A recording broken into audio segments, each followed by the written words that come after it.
Hola, bienvenidos a conocer el fantástico mundo de la biología. La biología es la ciencia que estudia la vida, explora organismos, estructuras y funciones vitales. Estudia también las interacciones entre los seres vivos y su medio ambiente. Nos ayuda a conocer la importancia del estudio biológico en la vida. Además, tiene aplicaciones prácticas en salud y prevención. Enfoque en la evolución, adaptación y diversidad genética. También conoceremos el entendimiento clave para resolver problemas actuales y además es importante que sepamos que la biología es esencial para el futuro.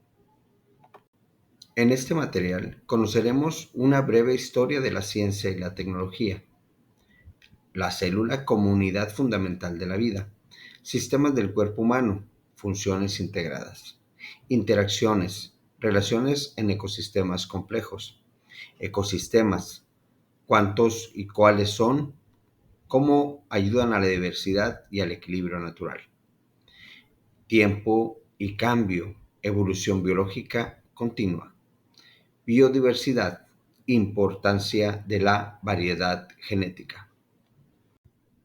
La prehistoria se caracteriza por haber sido descubiertas herramientas de piedra. Fueron los primeros instrumentos humanos, es lo que se cree. Además, se tiene razón de que se controló el fuego, que fue un avance crítico en supervivencia. La caza y la recolección fueron las bases de la alimentación. Hubo domesticación de plantas y animales de manera gradual. Hubo un inicio de prácticas agrícolas en comunidades. El conocimiento sobre biodiversidad aumentaba con la experiencia. Además, hubo un fundamento del desarrollo de la sociedad moderna. Entre los principales descubrimientos se encuentran la geometría, la teoría heliocéntrica de Aristarco de Samos, la clasificación de plantas y animales por Aristóteles, quien fue el precursor del método científico. En esta época también se descubre la teoría humoral de la medicina, la invención de la ballesta, la construcción de edificios impresionantes como el Partenón y el Coliseo. Y bueno, como comentábamos hace un momento, Aristóteles fue uno de los primeros taxónomos, determinando a los animales como enaimos y anaimos. Los enaimos tenían sangre roja y los anaimos no tenían sangre roja. Continuando en la Edad Antigua, existieron los primeros filósofos llamados de la Fisis, quienes decían que solo era posible describir el orden ya dado por la naturaleza, además de las relaciones lógicas que pueden darse para ligar ciertos sucesos con otros. Se dejan de lado las explicaciones míticas o seres fantásticos. Aquí tenemos algunos de los filósofos, entre ellos pues está Claudio Ptolomeo, está Tales de Mileto, Aristóteles, Sócrates, Aristarco de Samos, etc.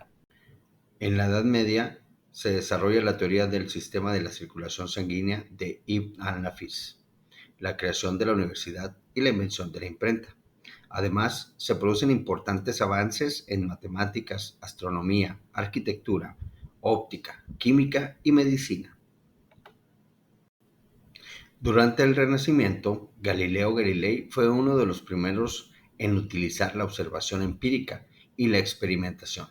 Su trabajo fue fundamental para establecer el modelo heliocéntrico del universo y para demostrar la validez de la caída libre de los cuerpos. En la Edad Moderna se encuentra la teoría heliocéntrica de Copérnico, la ley de gravitación universal de Newton, la clasificación de especies de Linneo, la teoría germinal de la medicina, la invención del telescopio y el microscopio, y la creación de la Royal Society de Londres. También se produjeron importantes avances en la química con la obra de Robert Boyle y Antoine Lavoisier, quienes establecieron las bases de la química moderna. La edad contemporánea abarca desde la Revolución Francesa en el siglo XVIII hasta la actualidad. Durante esta época, la ciencia y la tecnología han avanzado a un ritmo cada vez más rápido. El siglo XIX estuvo marcado por importantes avances en la física y la química, con la formulación de la Ley de la Conservación de la Energía por parte de Hermann von Helmholtz y de la identificación de los elementos químicos por parte de Dmitri Mendeleev. A continuación, te invitamos a llevar a cabo la actividad de repaso. En esta diapositiva te presentamos los niveles de organización. Todos sabemos que la materia se forma a partir de átomos. Los átomos se reúnen y forman moléculas. Las moléculas se juntan y forman organelos. Varios organelos que tienen una misma función dan origen a las células. Las células se juntan y forman tejidos. Los tejidos con una función en particular y específica entre varios dan origen a los órganos. Los órganos se juntan cuando tienen una función específica y dan origen a los sistemas. Varios sistemas, como el sistema circulatorio, el sistema nervioso, el sistema musculoesquelético, pues se juntan y dan origen a los individuos. Varios individuos dan origen a una población, siempre y cuando sean de la misma especie. Varias poblaciones de diferentes especies dan origen a comunidades. Como en el Rey León, vemos una comunidad en donde hay leones, hay hienas, hay jirafas, hay elefantes, hay antílopes. Esa es una comunidad. Las comunidades, junto con el medio ambiente, dan origen a un ecosistema. Los ecosistemas se reúnen y forman biomas, y los biomas están dentro de la biosfera. La biosfera es la capa de la Tierra o del planeta en donde hay vida.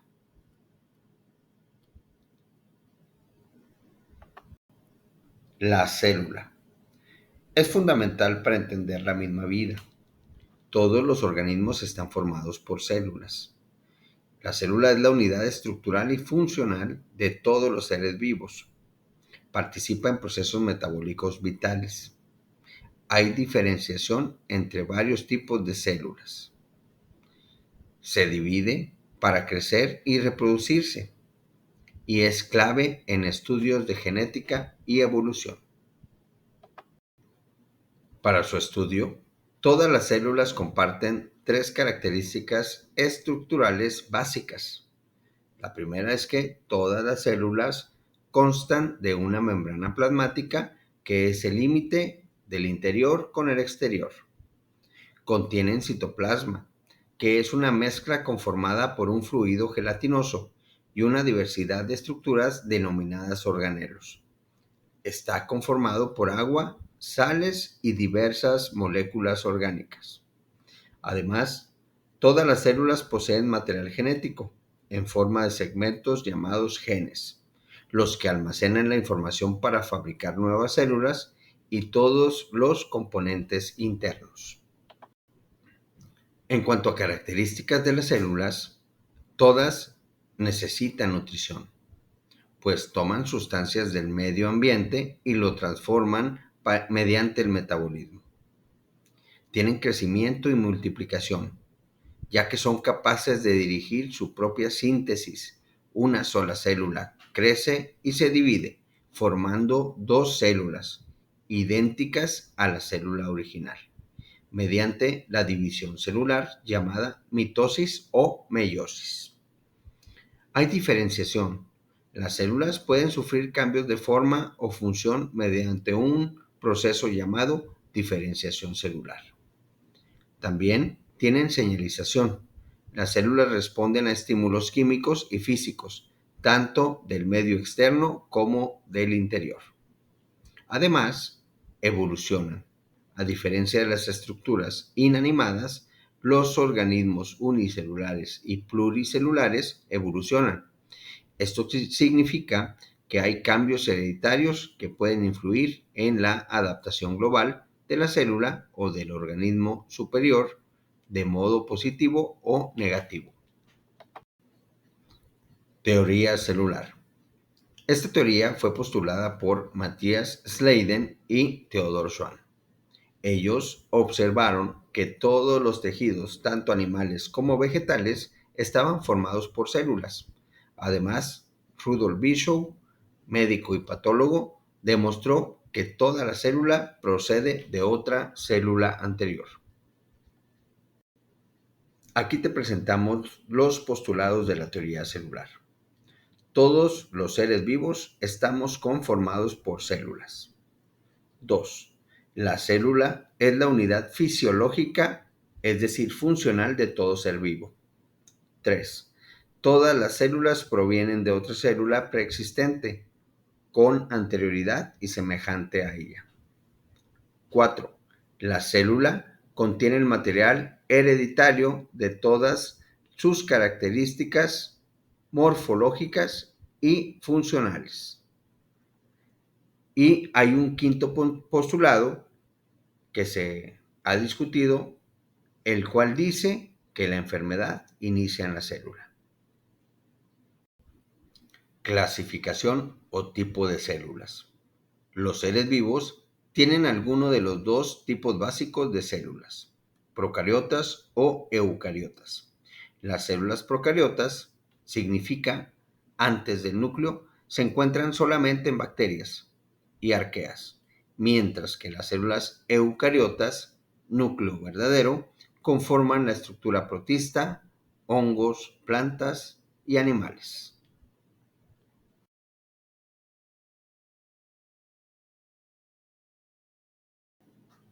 Como ya hemos comentado, hay diferentes tipos de tejidos y dijimos que los tejidos están formados por diferentes tipos de células.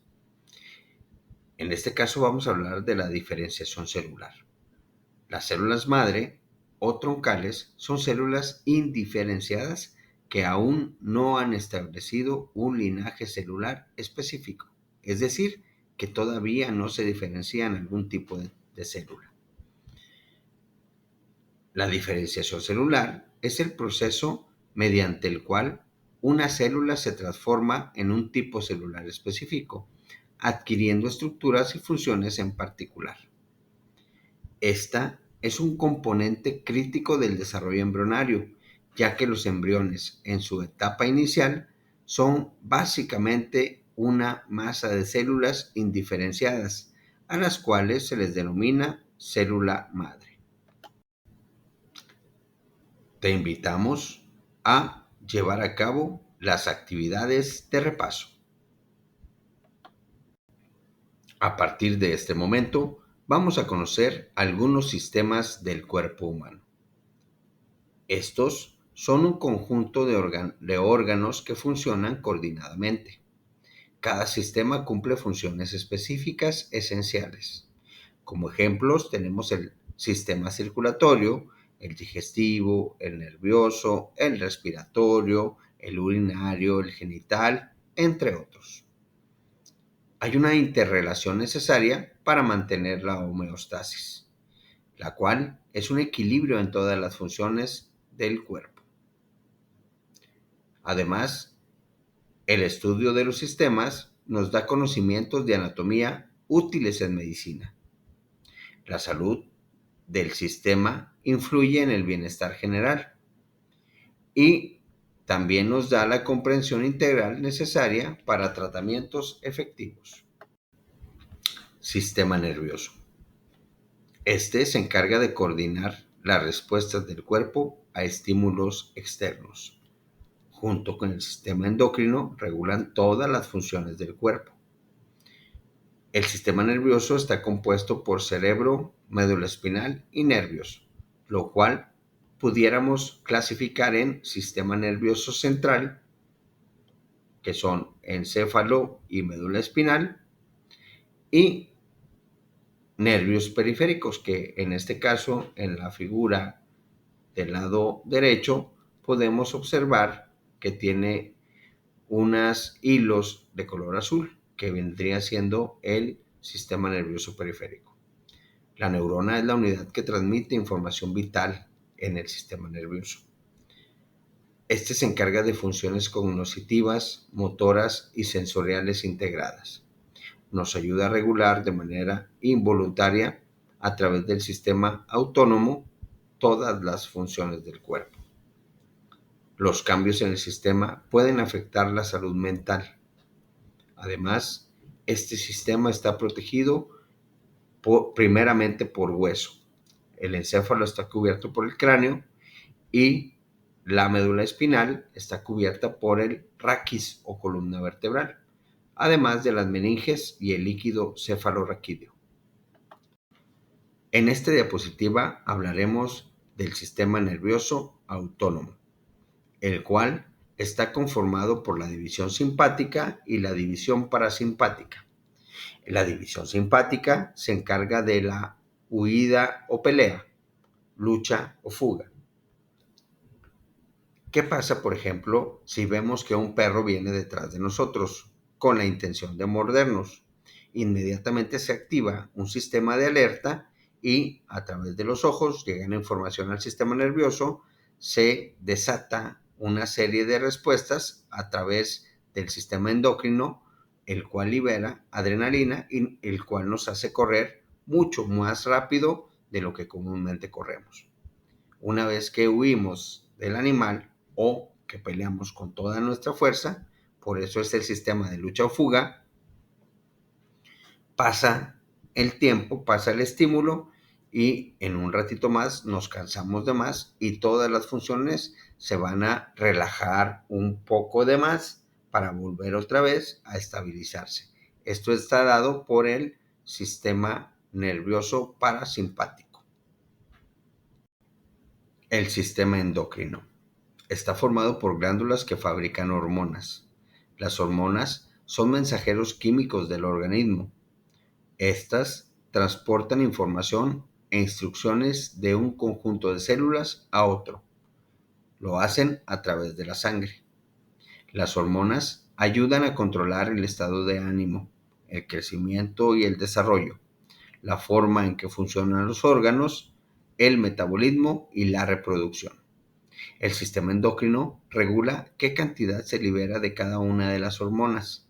Esto depende de la concentración de hormonas que haya en la sangre o de la concentración de otras sustancias, como el calcio en la sangre. Hay muchas cosas que afectan a las concentraciones hormonales, como el estrés, las infecciones y los cambios en el equilibrio de líquidos y minerales que hay en la sangre. En esta diapositiva podemos observar algunas glándulas del sistema endocrino. Del lado izquierdo tenemos la glándula hipófisis o pituitaria, también conocida como glándula madre. Esto se debe a que esta glándula controla a otras glándulas y a otros órganos. Por ejemplo, contiene la hormona tirotrópica, la cual estimula a la glándula tiroides que se encuentra delante del cartílago tiroides, que conocemos como manzana de Adán, para que se pueda estimular el metabolismo. Otra de las hormonas que es liberada y que actúa sobre glándulas es la folícula estimulante y la luteinizante. Estas dos hormonas trabajan tanto en las gónadas masculinas, testículos, como en las femeninas, ovarios. Está la hormona adrenocorticotrópica, la cual va a la glándula suprarrenal, que está arriba del riñón, y la estimula para secretar corticosteroides. Un órgano más que es estimulado por esta glándula es la glándula mamaria. Cuando viene el amamantamiento de la mujer recién parida, se libera una hormona llamada oxitocina que ayuda a que venga la bajada de leche, que le llaman golpe de leche, para que el bebé pueda nutrirse. Otra hormona es la prolactina. La prolactina tiene por función estimular a la glándula mamaria para que esté formando leche materna. Hay otra hormona que se llama antidiurética. Esta hormona estimula el riñón cuando hace mucho calor para evitar que orine. Por eso se llama antidiurética.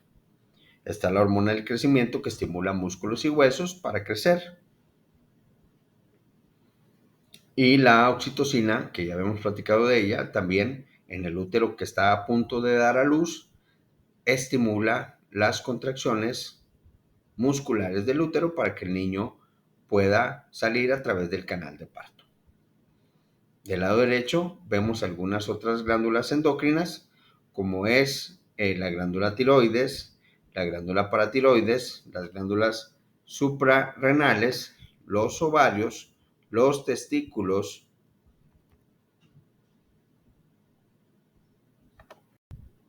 El sistema circulatorio se encarga de transportar sangre, nutrientes y oxígeno, que es crucial para llevar a cabo la obtención de energía. Este sistema está conformado por el corazón y los vasos sanguíneos, el cual el corazón actúa como bomba central del cuerpo y los vasos sanguíneos, como las arterias, las venas y los capilares, transportan a la sangre. El sistema circulatorio se encarga de regular temperatura y equilibrio hídrico. Al momento de circular la sangre a través de los vasos sanguíneos se ejerce una presión. En el caso de la presión arterial, es muy importante para la circulación óptima por todo el cuerpo. Hay enfermedades cardiovasculares que nos pueden generar problemas de salud. Entre ellos están los accidentes cerebrovasculares o el infarto al corazón o la hipertensión, que es la presión arterial más alta de lo común, entre otros. Es muy importante hacer ejercicio y llevar a cabo una dieta adecuada, ya que esto influye en la salud del sistema circulatorio. El sistema digestivo procesa y descompone alimentos en nutrientes utilizables.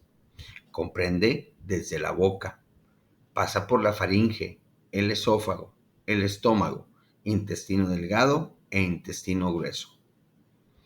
Este sistema es coadyuvado por enzimas digestivas, las cuales son cruciales para un análisis efectivo y un trabajo efectivo de este sistema. La absorción de nutrientes ocurre principalmente en el intestino delgado. El 90% de los nutrientes se absorben en este, más el 10% que se absorbe en el intestino grueso, además de agua. El hígado es un órgano anexo, el cual produce bilis, que se almacena en la vesícula biliar, y cuando nos alimentamos con alimentos grasosos, se libera esta bilis para digerirla. El páncreas produce enzimas para degradar carbohidratos y proteínas. También es muy importante tener una dieta equilibrada para mantener el sistema digestivo saludable. Dieta correcta. Esta debe contener habitualmente todos los nutrimentos en las cantidades que cubran las necesidades del organismo, pero sin excesos. Las características de una dieta correcta debe ser completa, que contiene todos los nutrimentos, lípidos, carbohidratos, proteínas, vitaminas y minerales. Debe ser equilibrada, nada de más ni de menos. Inocua, que su consumo habitual no implica riesgos para la salud. Debe ser suficiente, que cubra las necesidades de todos los nutrimentos. Por eso es muy importante, cuando queremos llevar a cabo una dieta especial, acudir al nutriólogo para que, de acuerdo a nuestras características físicas y de actividades, nos dé la más adecuada a nosotros. Debe ser variada, que incluya diferentes alimentos de cada grupo en las comidas. Además, debe ser adecuada, que esté acorde a los gustos, la cultura de quien la consume y ajustada a los recursos económicos. Obesidad. El índice de masa corporal es un indicador simple de la relación entre el peso y la talla que se utiliza frecuentemente para identificar el sobrepeso y la obesidad en los adultos. Se calcula dividiendo el peso de una persona en kilos por el cuadrado de su talla en metros. La causa del sobrepeso es un aumento en la ingesta de alimentos de alto contenido calórico, que son ricos en grasa, y un descenso en la actividad física debido a la naturaleza cada vez más sedentaria de muchas formas de trabajo, los nuevos modos de transporte y la creciente urbanización. Todo esto tiene que ver con la producción de obesidad. Aparato reproductor. Las adolescentes son fértiles desde la primera menstruación, que ocurre entre los 11 y los 15 años de edad. El sistema reproductor femenino está formado por las trompas de falopio, los ovarios, el útero, la vagina y la vulva. Los ovarios son dos glándulas o gónadas que producen los óvulos, gametos sexuales femeninos, y secretan dos tipos de hormonas, los estrógenos y la progesterona. Los estrógenos son los que dan las características sexuales secundarias. El ciclo menstrual comprende desde la ovulación, que es un proceso de producción de óvulos, y la menstruación, fenómeno en que se desecha un flujo sanguíneo que expulsa al óvulo no fecundado. La duración generalmente es de 28 días. Por otra parte, el aparato reproductor masculino se empieza a desarrollar en la pubertad, pero crece más entre los 16 y los 20 años. Desde los 15 años o los 16, el joven es capaz de reproducirse. El sistema reproductor masculino está formado por testículos, pene, próstata, vesículas seminales y conductos deferentes, además del epidídimo. Los testículos o gónadas masculinas son dos glándulas que producen los espermatozoides o gametos masculinos y secretan la hormona llamada testosterona, la cual nos da las características sexuales secundarias a los varones. Desarrollo embrionario.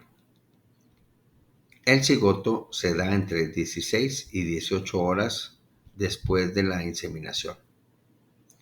Esta primera etapa del desarrollo embrionar comienza con una sola célula. A partir de este momento, comienza el proceso de división celular. El cigoto dará lugar a dos células que a su vez se dividirán y darán lugar a 4 células, en un proceso que ocurre en el segundo día de desarrollo embrionario. Las divisiones continúan sucesivamente y ya en el tercer día de desarrollo, el embrión deberá contar con 8 células. En esta etapa de desarrollo embrionario hablamos ya de embriones. Continuando con el mismo tema, a continuación hablaremos de la mórula. En el cuarto día de desarrollo, el embrión debe alcanzar el estadio de mórula, una estructura que contiene un número elevado de células que se compactan entre ellas. La siguiente etapa se llama blastocisto, la cual presenta una estructura definida en la que se pueden visualizar y diferenciar las distintas clases de células que constituirán al feto, así como los tejidos y las membranas que lo rodean. Mantendrán en perfectas condiciones durante todo el embarazo. La siguiente etapa se llama gástrula.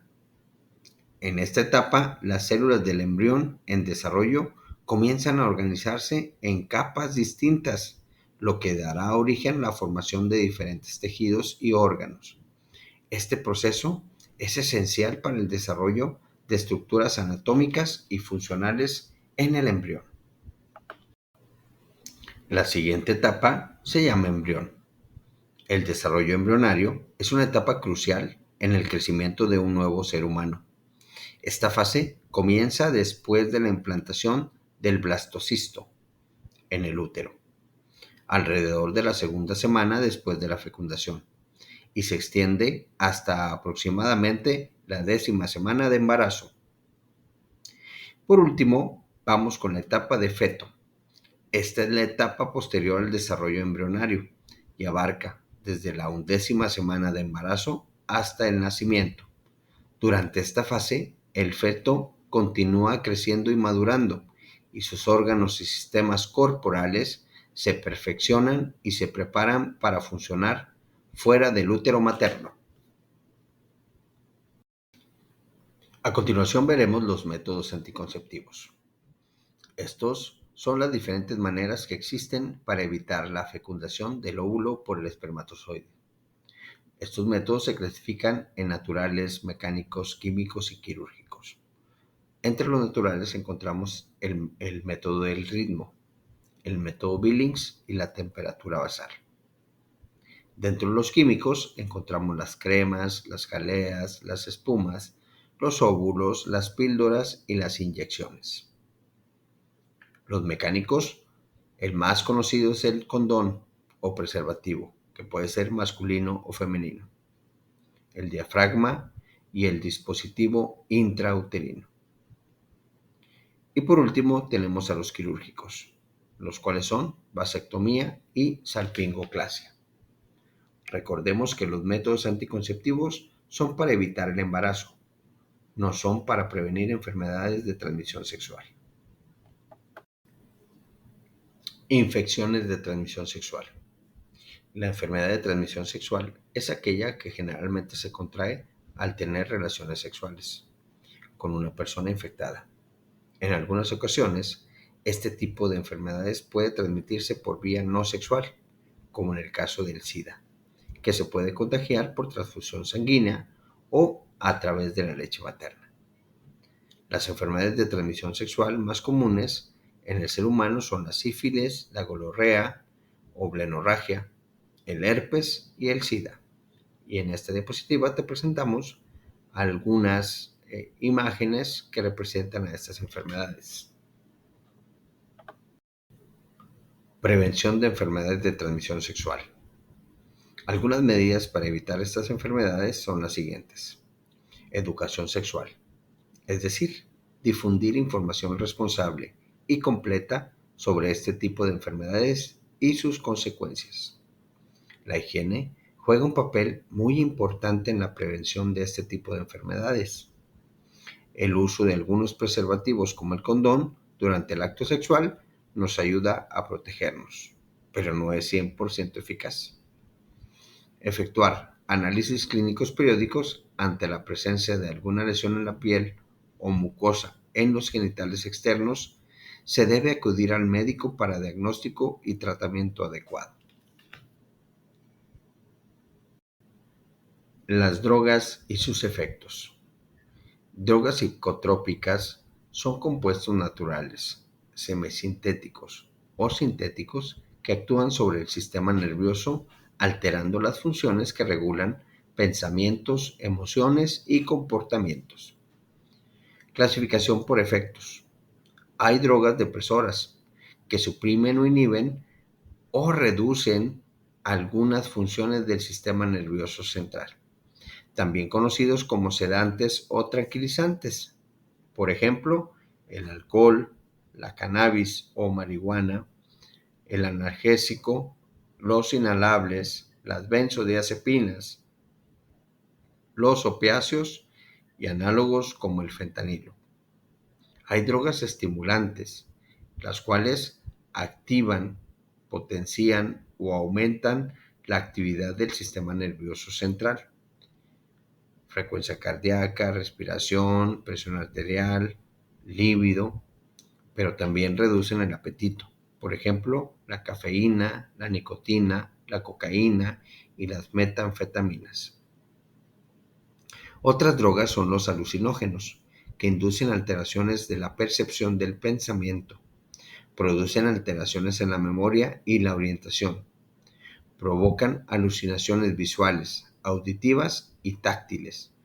Ejemplos de estas drogas están los hongos, el LSD, la mescalina, el peyote y algunos derivados del cannabis. Ya por último, tenemos a los fármacos de uso médico. Estos afectan directamente al sistema nervioso central. Son medicamentos para tratar, sobre todo, trastornos mentales. Deben de consumirse solo por prescripción médica. Algunos de ellos son ansiolíticos sedantes, como el clonazepam o el diazepam, los antidepresivos y los antipsicóticos. Interacciones. Ecología. Ecología se deriva de las voces griegas oikos y logos, que significa estudio del hogar o de la casa. Es la ciencia que estudia las relaciones que existen entre los seres vivos y el ambiente que los rodea. Estudia los organismos y su entorno, las características propias de la región como el clima, el suelo, el agua, etc., así como los demás organismos con los que se tenga que convivir. Dentro de los estudios se encuentran los factores bióticos y los abióticos. Los factores bióticos en un ecosistema están presentes y representados por todos los seres vivos. Por otro lado, los factores abióticos son factores de un sistema que se refieren a las influencias inanimadas del ambiente. Entre ellas están la luz, el agua, el suelo, el aire, la temperatura, la presión atmosférica, etc. Es decir, son factores que no tienen vida, a diferencia de los bióticos.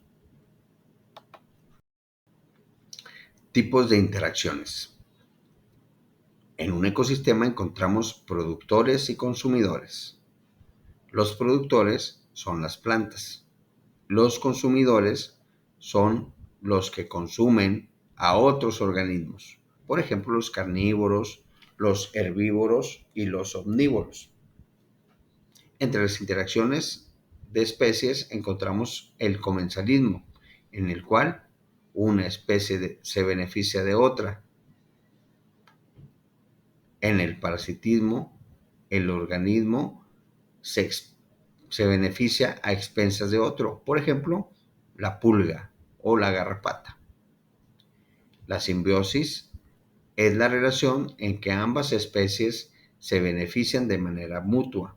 Por ejemplo, la anémona y el pez payaso. En la competencia por recursos alimentarios o hábitats también existe una interacción. El mutualismo es una colaboración entre especies para sobrevivir. La predación es la relación entre cazador y presa. Y el efecto de las interacciones en la biodiversidad se puede notar. Niveles tróficos. En la diapositiva anterior hablábamos de los organismos productores y de los consumidores. Los productores son organismos fotosintetizadores y quimiosintetizadores, los cuales constituyen el nivel trófico 1, ya que producen tejido, se les conoce como autótrofos, a partir de cualquier proceso como la fotosíntesis o quimiosíntesis. También se les llama productores. Los organismos que producen tejidos a partir de la acción de alimentarse de los cuerpos o productos de otros organismos se les llama productores secundarios o consumidores.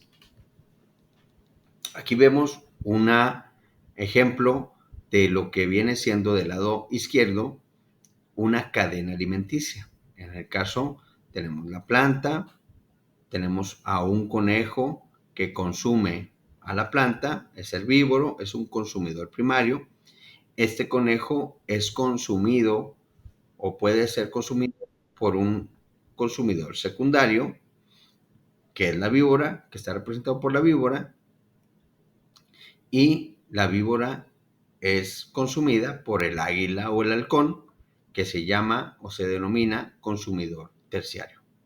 Esta es una cadena trófica. Por otro lado, encontramos las redes tróficas. Las redes tróficas se refieren a que un individuo dentro de las cadenas tróficas puede ser consumido por 2, 3, 4 o más especies o consumidores del siguiente escalafón, y hay una relación de más de un consumidor. Ciclos biogeoquímicos o de la materia. Estos ciclos intervienen en las distintas formas de vida, como elementos y compuestos naturales inorgánicos. Se trata de un perpetuo desplazamiento de materia de un lugar a otro, que permite el reciclaje de los nutrientes disponibles en la biosfera. Ciclo del agua o hidrológico. Como bien sabemos, el agua es una molécula indispensable para la vida. También es sostén para la civilización humana. Todos los seres vivos tenemos células, y las células tienen alrededor del 70% de agua. El agua es muy importante porque en ella se efectúan la mayor parte de las reacciones químicas y enzimáticas en los organismos. El ciclo del agua también es denominado ciclo hidrológico. Se lleva a cabo cuando la radiación solar calienta la superficie terrestre y marina, lo que provoca que el agua se evapore. El agua puede ser transpirada en forma de vapor. Este vapor, emitido por evaporación y transpiración, se libera a la atmósfera. El agua se va condensando en minúsculas gotas que forman las nubes y por gravedad precipitan el agua en forma de lluvia, granizo, aguanieve o nieve, alimentando glaciares, suelos, arroyos, ríos, lagos y mares. Este ciclo se ha acelerado debido a la liberación de gases de efecto invernadero, provocada por las actividades humanas. Ciclo de carbono. El carbono es el elemento químico más importante de los seres vivos, ya que constituye el material con el que se construyen las células de los organismos. Forma parte de las moléculas orgánicas esenciales para la vida: carbohidratos, lípidos, proteínas y ácidos nucleicos. Estas biomoléculas son sintetizadas y degradadas por los seres vivos para construir tejidos, obtener energía, regular funciones celulares y usar como uso de material hereditario. Se encuentra en forma de dióxido de carbono, CO2, en la atmósfera y en los océanos, y es un componente muy importante de los combustibles fósiles. Este elemento está en constante movimiento en un ciclo que se efectúa en la atmósfera, la corteza terrestre, los suelos, los cuerpos de agua y los seres vivos.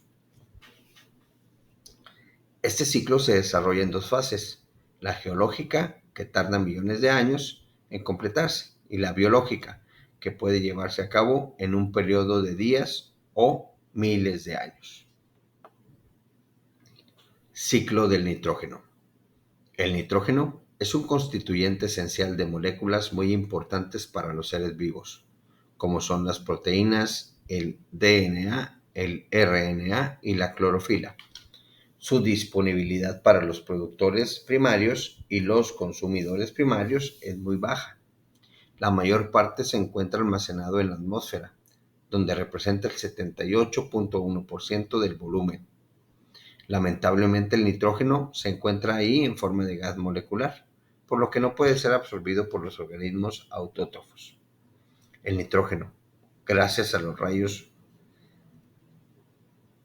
se transforma químicamente en óxido de nitrógeno y amoníaco, los cuales pueden depositarse en los ecosistemas terrestres y acuáticos.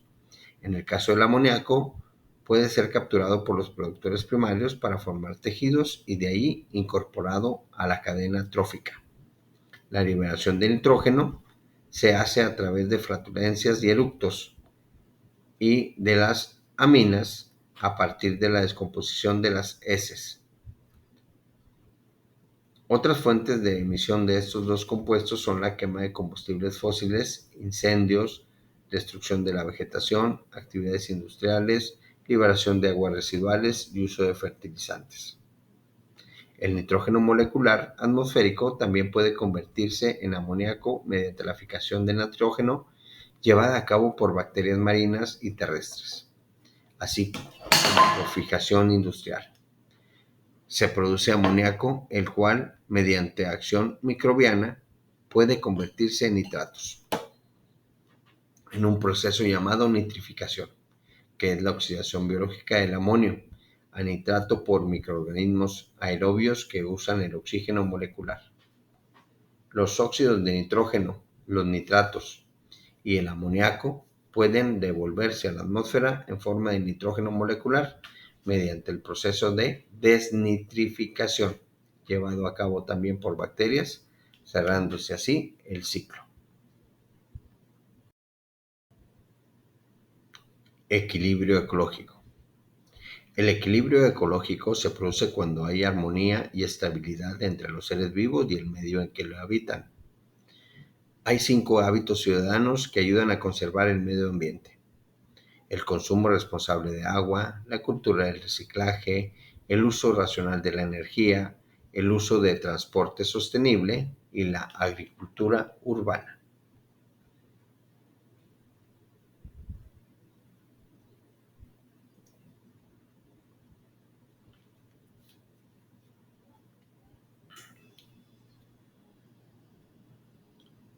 Clima. Es el estado promedio de las condiciones de la atmósfera que caracterizan una región en un lapso de tiempo prolongado, de al menos 30 años, las cuales son estudiadas por la climatología, ciencia o rama de la geografía que estudia el clima, sus variedades y cambios y las causas de estos. El clima es un factor muy importante que determina la distribución y abundancia de los seres vivos y es la variable que impone las condiciones ambientales a los que estos se enfrentan. Las condiciones que tiene la atmósfera en un momento dado y en un lugar en particular se denomina tiempo.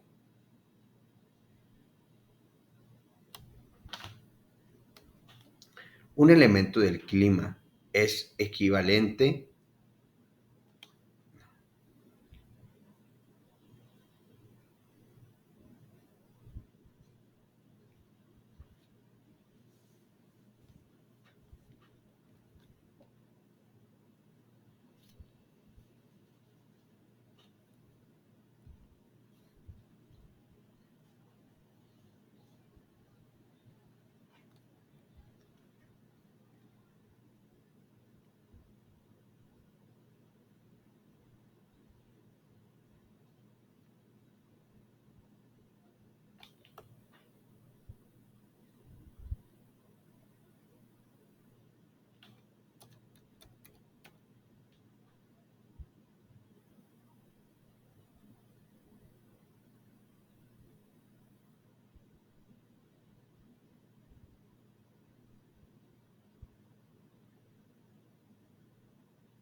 clima.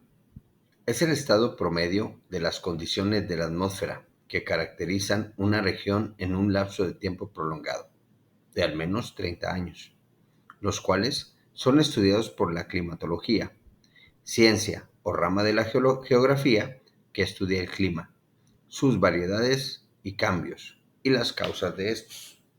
El clima es un factor muy importante que determina una distribución y abundancia de los seres vivos, y es la variable que impone las condiciones ambientales a las que estos se enfrentan. Las condiciones que tiene la atmósfera en un momento dado y en un lugar particular se denominan tiempo o estado del tiempo.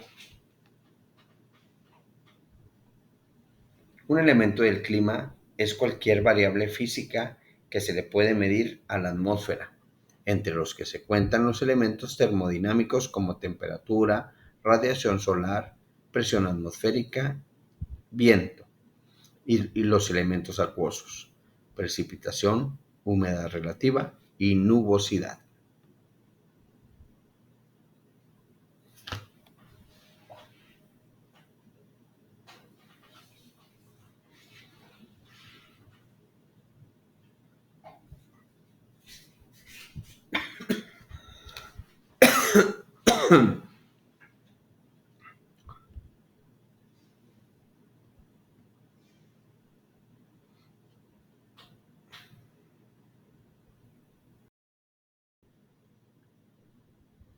Clima. Es el estado promedio de las condiciones de la atmósfera que caracterizan una región en un lapso de tiempo prolongado, de al menos 30 años, los cuales son estudiados por la climatología, ciencia o rama de la geografía que estudia el clima, sus variedades y cambios, y las causas de estos. El clima es un factor muy importante que determina una distribución y abundancia de los seres vivos, y es la variable que impone las condiciones ambientales a las que estos se enfrentan. Las condiciones que tiene la atmósfera en un momento dado y en un lugar particular se denominan tiempo o estado del tiempo. Un elemento del clima es cualquier variable física que se le puede medir a la atmósfera, entre los que se cuentan los elementos termodinámicos como temperatura, radiación solar, presión atmosférica, viento, y los elementos acuosos, precipitación, humedad relativa y nubosidad. Los principales elementos que componen el clima son temperatura, es la cantidad de calor en un determinado lugar y se puede medir en Celsius, Kelvin o Fahrenheit. Humedad es la cantidad de vapor de agua en el aire que procede de la evaporación de las masas de agua del planeta como mares y océanos. Presión atmosférica es el peso que ejerce el aire de la atmósfera en la superficie terrestre. Viento es el aire en movimiento.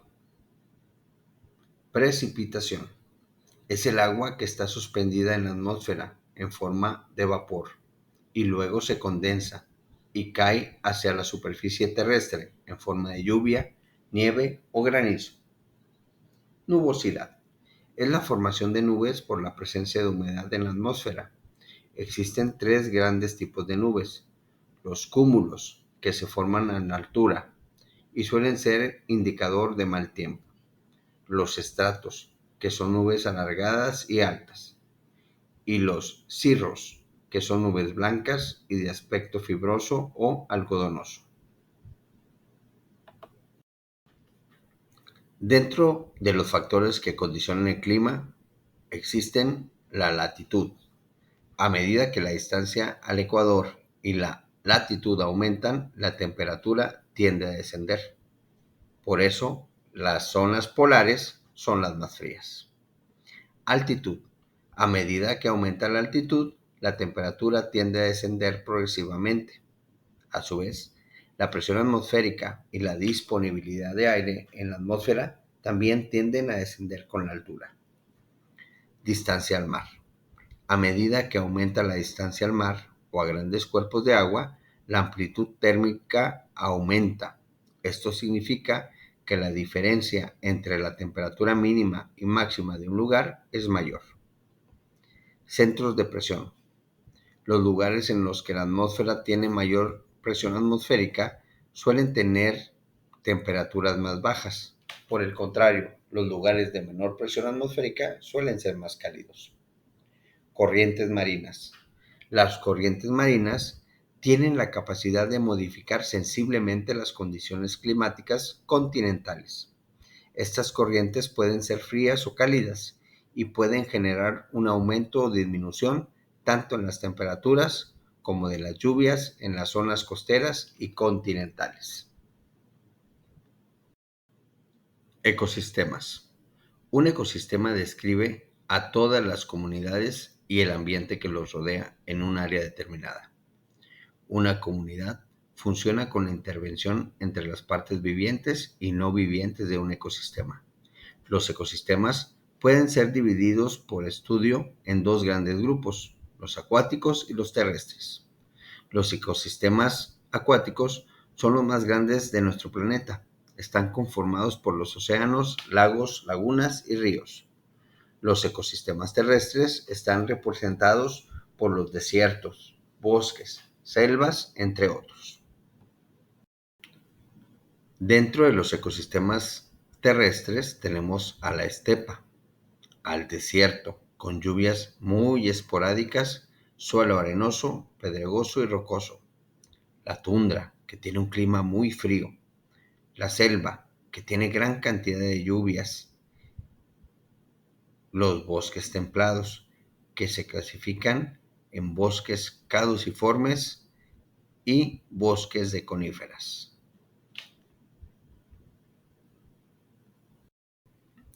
Ecosistemas acuáticos. Dentro de estos ecosistemas encontramos los de agua dulce y los de agua salada. Los de agua dulce continental son aquellos sistemas de gran importancia que proporcionan servicios muy diversos que son fuente de alimento y de agua. Regulan el clima, mantienen la biodiversidad y los suelos, almacenan y eliminan contaminantes y participan en el proceso de reciclado de nutrientes. Dentro de este ecosistema acuático encontramos los sistemas lóticos. Como ejemplos de este ecosistema tenemos a los ríos, los torrentes, los arroyos y los manantiales.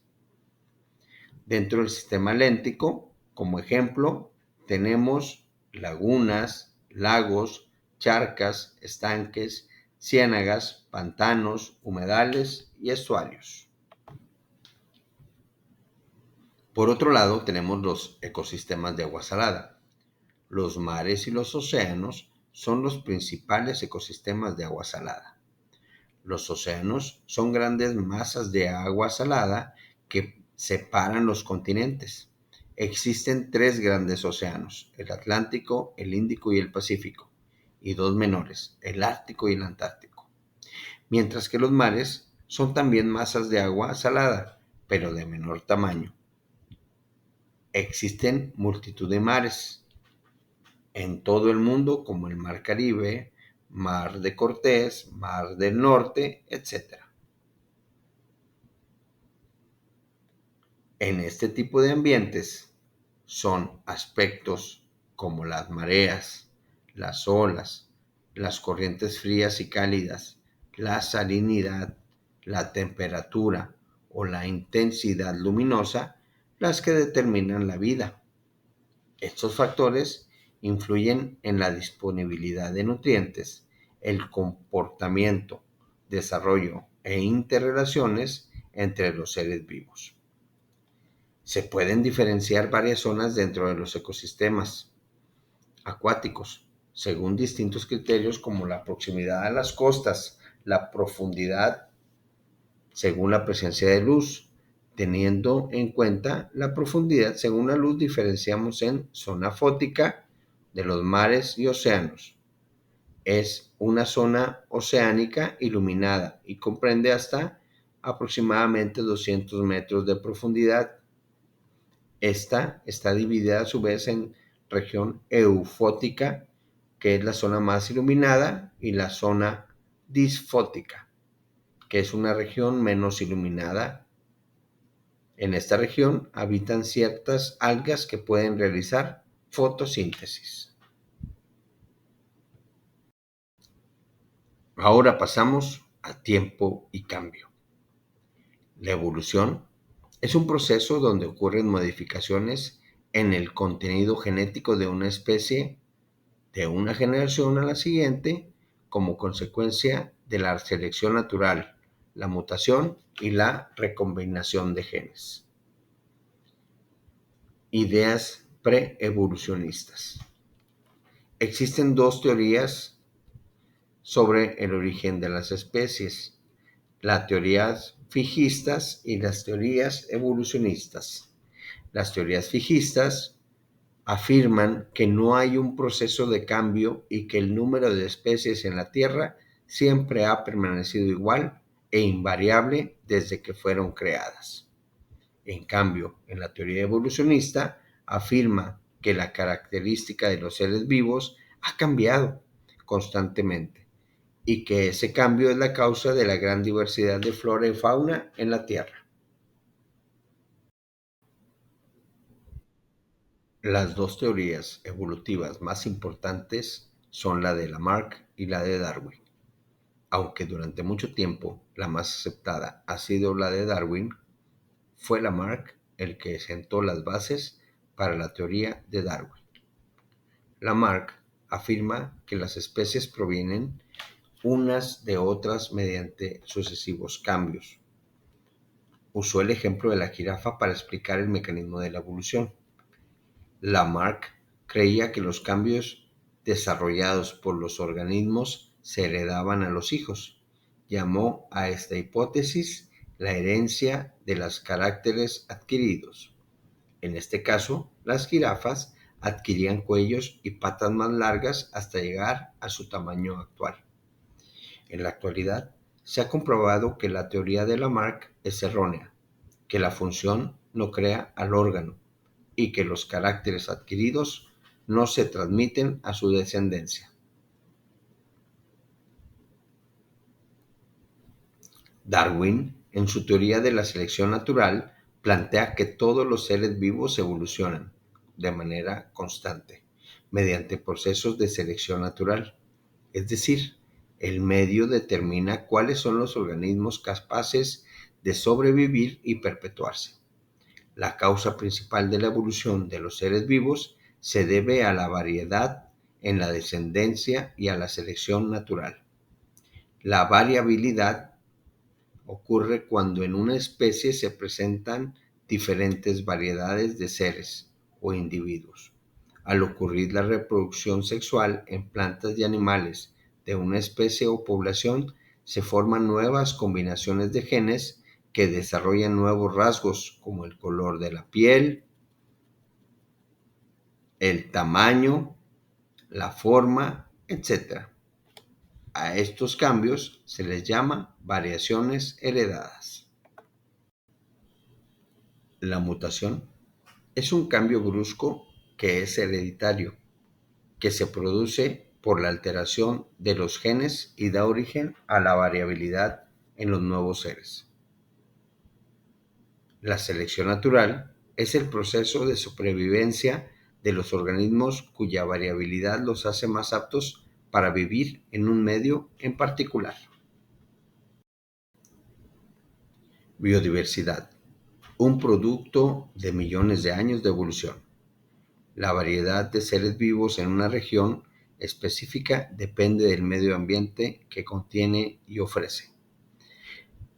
La biodiversidad se refiere al conjunto de todos los seres vivos que habitan en un área geográfica específica, con todas sus interacciones, desde las genéticas con su equipaje hereditario hasta las ecológicas con su ecosistema correspondiente. Consecuencias de la actividad humana en el ambiente. El hombre ha influido en su ambiente, modificándolo en ocasiones de una manera muy drástica. Este se ha acrecentado al aumentar la cantidad de habitantes. al cambiar las formas de producción y al acentuarse sobre la explotación de los recursos naturales. La tala inmoderada de árboles transforma y en ocasiones destruye ecosistemas y afecta directamente a los componentes bióticos y abióticos de ecosistemas y ocasiona la pérdida de la biodiversidad. Contaminación ambiental.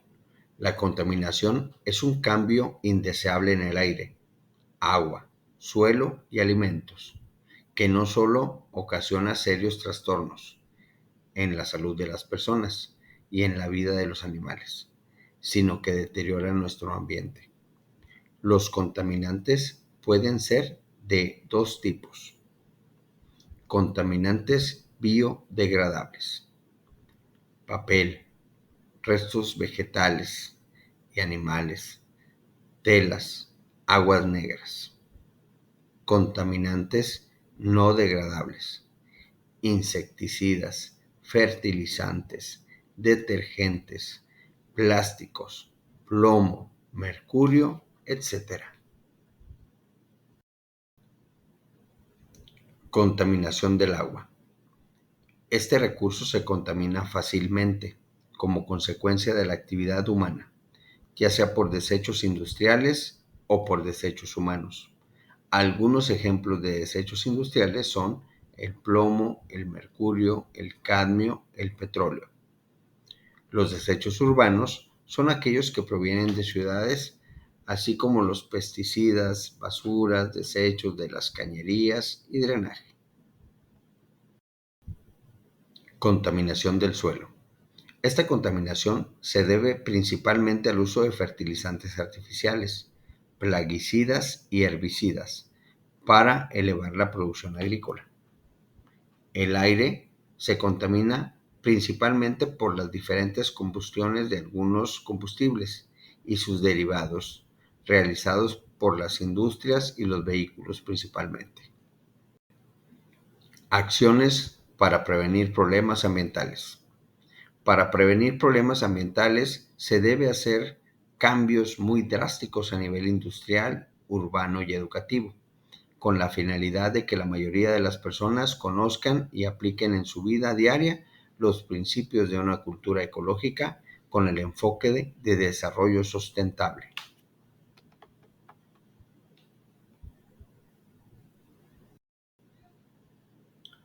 Te invitamos a responder tu cuestionario de repaso. Gracias por tu atención. Mucho éxito en tu proceso de asignación de espacios.